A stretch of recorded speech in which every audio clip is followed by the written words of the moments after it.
तुम्ही आत्ताच पाहणी केलेली आहे, काय एकंदरीत आढावा घेतला?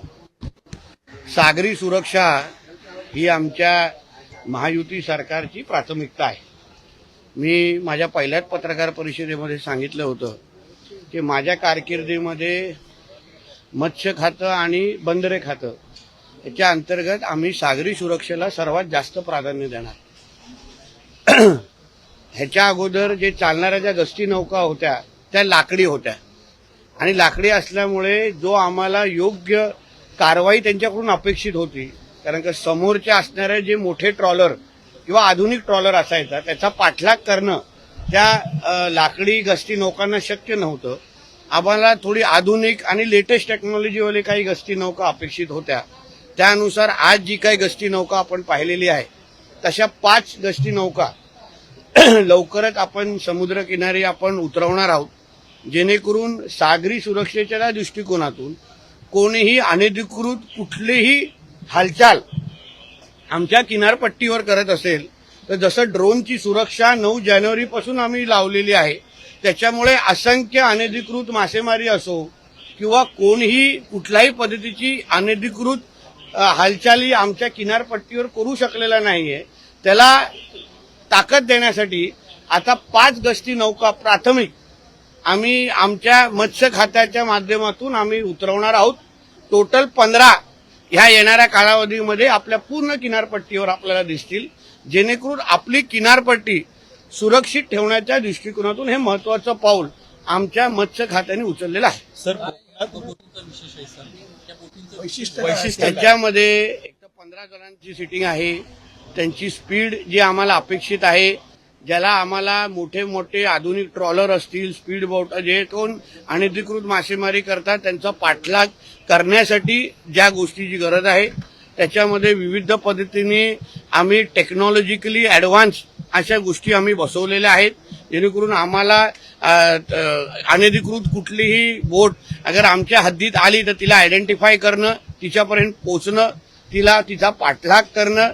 15 लोकांची बसण्याची सोय होत असल्यामुळे आमच्या ज्या सागरी सुरक्षेचे जे पोलीस आहेत त्यांनाही बसण्याची सोय आहे आणि म्हणून जे सागरी सुरक्षेला अजून कडक करण्याच्या दृष्टिकोनातून ही बोट आम्हाला प्रचंड कामाला येईल. सर, वॉटर मेट्रो संदर्भात सुद्धा आपण आढावा घेतलेला आहे, काय निर्देश देण्यात आलेले आहेत? आदरणीय देवेंद्र फडणवीसजींनी आपल्या मुख्यमंत्र्यांच्या कारकिर्दीमध्ये 14 ते 19 आणि आता या मुख्यमंत्र्यांच्या कारकिर्दीमध्ये मुंबईमध्ये मेट्रोचं एक जाळं अतिशय चांगल्या पद्धतीने त्यांनी तयार केलं आणि म्हणूनच मेट्रोचा फायदा मोठ्या प्रमाणामध्ये मुंबईकराला पण झालेला आहे आणि ट्रॅफिकचे पण प्रश्न सोडवण्यासाठी मोठ्या प्रमाणात झालेला आहे.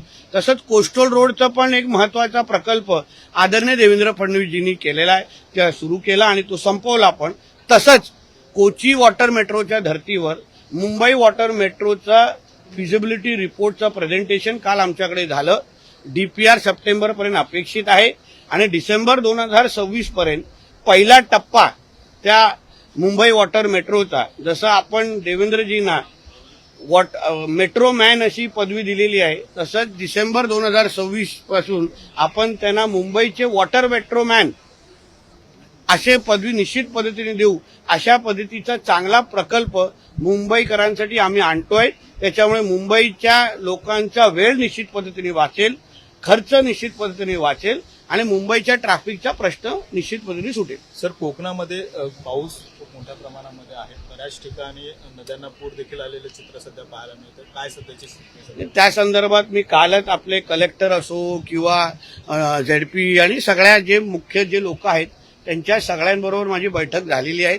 असे काही म्हणजे पूल आहेत, साकव आहेत, रस्ते आहेत आणि विजेचा विषय आहे, या सगळ्यांबाबतीमध्ये आम्ही सगळेच म्हणजे मी सिंधुदुर्ग असो, रत्नागिरी उदयजी असो, खालती रायगडला आदिती तटकरे ताई असो, आम्ही सगळेजण जे सागरी किनारपट्टीवर असलेले जे जिल्हे आहेत त्यांना आदरणीय मुख्यमंत्र्यांनी सतर्क राहायला सांगितलेले आहे.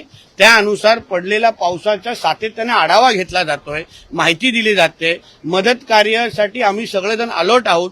कोणी कुठेही घटना घडली तर प्रशासन त्यांना निश्चित पद्धतीने मदत करेल असा सरकारचा मंत्री म्हणून मी विश्वास देतो. मुंबई गोवा महामार्ग जो आहे त्याच्यावर दरड कोसळण्याचे प्रकार आहे, कशेरी घाटामध्ये गळती लागली पुन्हा एकदा. काय कोकणामध्ये पडणारा पाऊस हा प्रचंड वेगाने पडणारा पाऊस आहे, हवा जोराने असते आणि त्याच्यामुळे अशा घटना सातत्याने होत असतात. पण प्रिकॉशन म्हणून किंवा सतर्कता म्हणून जाळ्या बसवणं प्रकार असो किंवा रिस्पॉन्स टीम असो, ह्या आमच्या तयार आहेत. कुठे आता काल करुळ घाटमध्ये काही घटना घडली, विदिन फ्यू आवर्स ते आम्ही लोकांनी क्लिअर केलं. तसंच काही रस्ते बंद झालेले, संपर्क तुटलेला काही तासामध्ये आम्ही ते सुरू केले. म्हणून आम्ही सरकार म्हणून सगळेजण अलर्टवर आहोत. पाऊस तुम्हाला माहिती आहे की गेल्या वर्षापासून आता यावर्षी लवकर सुरू झाला, जोरात सुरू झालेला आहे. म्हणून प्रशासन म्हणून आम्ही सगळेजण सतर्क आहोत. राजकोट येथील किल्ला जो आहे, त्या राजकोट येथील शिवाजी महाराजांचा पुतळा बसवला होता, त्याचा चबुतरा थोडासा खचला होता. काम कुठपर्यंत आलंय? कारण त्यावरून आरोप प्रत्यारोप पण आहे. एक महत्वाचा निर्णय जो मी काल सगळ्या जणांनाच विनंती केली, महेशकर मॅडमला विनंती केली, राज भोग जे त्यांचे सीई आहेत त्यांना विनंती केली. आता आपण 100 दिवसामध्ये तो असा एक मोठा आदर्श असा एक पुतळा उभा केला, त्याचं उद्घाटन पण केलं. आजूबाजूच्या परिसराचं थोडं डागडुजीचं काम राहिलं होतं, ते आता मी त्यांना विनंती केलेली आहे की आपण थोडं, आता पावसाळ्यामुळे तसे पण पब्लिक लोक तिथे जाणं कमी आहेत. मी विनंती केलेली आहे, आग्रह केलेला आहे की आता तो भाग थोडे दिवस काही तासासाठी आपण बंद ठेवू, डागडुजीकरण करू, जी काही कामं आहेत एकदाच संपवून टाकू. कारण तो पिढ्यानपिढी तो पुतळा आता तिथे उभा राहणार आहे. राम सुताराजीने जो काही पुतळा उभा केलेला आहे त्याला आता कोणच हलवू शकत नाही, अशा पद्धतीचे ताकदीचा पुतळा आहे. पण आजूबाजूचा परिसर आहे, भिंतीचे काही कामं बाकी आहेत, फ्लोरिंगची काही कामं बाकी आहेत, बाजूला शिवसृष्टी येते आहे. या सगळ्याची कामं करण्यासाठी काही वेळ लागणार. म्हणून काही तासासाठी तो येणं जाणं लोकांचं तिथे थांबवावं आणि पीडब्ल्यूडीने जे कामं करायची आहेत ते एकदाच संपून टाकावी, जेणेकरून हे दर 2-2, 3-3 महिन्यामुळे काही अशी अडचण होता कामा नये. म्हणून मी तशी विनंती केली, आग्रह केलेला, लोक सगळ्यांनी ऐकलेलं पण आहे. त्यानुसार काही तासासाठी ते भाग तो बंद राहील, आपली कामं सुरू राहतील आणि कायमस्वरूपी असा कुठलाही विषय उद्भवणार नाही ह्याची काळजी आम्ही घेऊन लोकांसाठी तो परत सुरू करू. प्रश्न आहे सर की सुधाकर बडगुजर जे आहेत ते आता पुन्हा एकदा भाजपमध्ये प्रवेश करतात. एकेकाळी तुम्ही आणि आजूबाजूच्या सगळ्याच जणांनी त्यांच्यावर अनेक आरोप केलेले होते की ते अनेक अतिरेकी कारवायांमध्ये त्यांचा हात आहे असं देखील म्हटलेलं होतं. नेमकं काय बघा, लक्षात घ्या, बडगुजरांच्या हल्लीचा प्रवास हा हिंदुत्वाच्या दिशेने फार जोमाने सुरू आहे. त्यांचा स्वतःचा मुलगा आमच्या हिंदू सकल मोर्चे जे काही महिन्या अगोदर त्या भागामध्ये निघाले, त्यांचे स्वतःचा मुलगा त्या हिंदू सकल मोर्चामध्ये खांद्याला खांदा लावून हिंदुत्वाचा विषय आमच्याबरोबर घेतोय किंवा मोठ्या जोराने आवाज करतोय. आणि म्हणून मला असं वाटतं, कोण हिंदुत्व अगर भक्कम होत असेल, हिंदुत्वासाठी आमच्या खांद्याला खांदा लावून काम करायला तयार असेल, तर कोणाला काय आक्षेप घ्यायची गरजच नाही. सध्या महायुतीमधील 2 पक्षांमध्ये वाद पाहायला मिळतो. गोगावलेंनी घोरी पूजा केली असा खटवटजनक दावा वसंत मोरेंनी केला आहे. एक लक्षात घ्या, वसंत कोण येतो? शिवसेनेत आले. आता कुठे येतो? लक्षात घ्या, अघोरी पूजा काय असते हे कोणाला दुसऱ्याला विचारू नका, मातोश्रीच्या 3ऱ्या माळ्यावर विचारा. अघोरी पूजेमध्ये PhD केलेली आहे. कुठे काय त्याचं कॅलेंडर मी दाखवू शकतो, कोण बुवा कुठे आणलं जातं, काय कुठे कापलं जातं. म्हणून अघोरी पूजाचे आरोप आमच्या गोगावलेजींवर करण्या अगोदर उबाटावाल्यांनी थोडा आपल्या मातोश्रीमध्ये बसलेल्या मालकाला विचारावं, बाबा अघोरी पूजा नेमकं काय? उद्धवजी, तुम्ही किती वेळा अघोरी पूजा केलेली आहे, कुठे केलेली आहे, त्यासाठी काय, कधी मीठ काय सोडलं, कधी दुसरं काय सोडलं, कर्जतच्या त्या फार्म हाऊसमध्ये जमिनीच्या खालती काय काय पुरलेलं आहे हे. म्हणून अघोरी पूजा बोलण्या अगोदर ना थोडं उद्धवजींना अगर विचारलं असतं तर त्यांनी फार डिटेलमध्ये सांगितलं असतं. तज्ज्ञ आहेत उद्धवजींना, त्या अघोरी पूजेमध्ये तज्ज्ञ आहेत, म्हणून थोडं त्यांच्याशी बोलावं आणि मग आमच्या मंत्री महोदयांवर अघोरी पूजेचा आरोप करावा. राज्यात आणि देशामध्ये ज्या काही दुर्घटना घडतात, म्हणजे प्लेन अपघात असू द्या किंवा पुलाची दुर्घटना असू द्या, याच्यावरून संजय राऊतांनी पनवती सरकार भाजपला असं पद्धतीने संबोधलंय. अहो, सर्वात मोठा चपटा पायाचा मुख्यमंत्री हा त्याचा मालकच होता. म्हणजे कोरोना आला काय, वादळं आली काय, हे काय, केवढी काही गोष्टी त्या 2.5 वर्षाच्या कारकिर्दीमध्ये, म्हणजे लोकांना फक्त डायनॉसॉरच दिसण्याचं बाकी होतं. बाकी उद्धव ठाकरेच्या कालावधीमध्ये सगळं दिसलेलं आहे. म्हणून चपटा पायाचा मुख्यमंत्री कशाला म्हणतात हे संजय राजाराम राऊतनी त्याच्या मालकाचा फोटो अगर बघितला ना त्याला चांगला दिसेल. म्हणून दुसऱ्यांना बोला आमचं तो शुभ सरकार आहे, एवढ्या चांगल्या गोष्टी व्हायला लागलेल्या आहेत, कळलं ना. म्हणून संजय राजाराम राऊतला बोलून पहिला डोंगणाखाली बघ आणि आमच्यावर आरोप कर.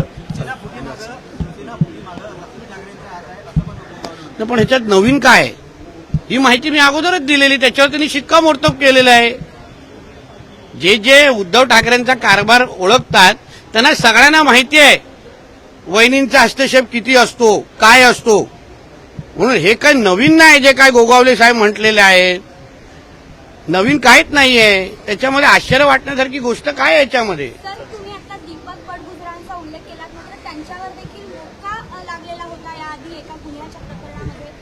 कसं परत मी तुम्हाला सांगतो, हिंदुत्वाचे धागा घेऊन अगर आमच्याबरोबर कोणी येत असेल तर आम्ही त्याचं स्वागतच करणार.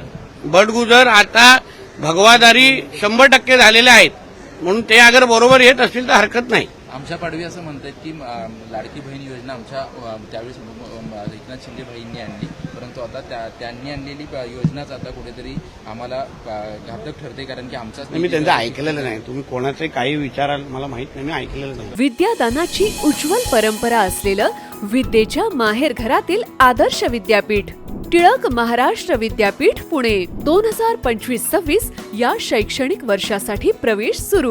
BSc AI and ML, BSc data science आणि MSc डेटा सायन्स. अत्याधुनिक सुविधा असलेले ISO 21001 मान्यताप्राप्त टिळक महाराष्ट्र विद्यापीठ पुणे. अधिक माहितीसाठी संपर्क 9223 00 2070 किंवा 9223 00 2071.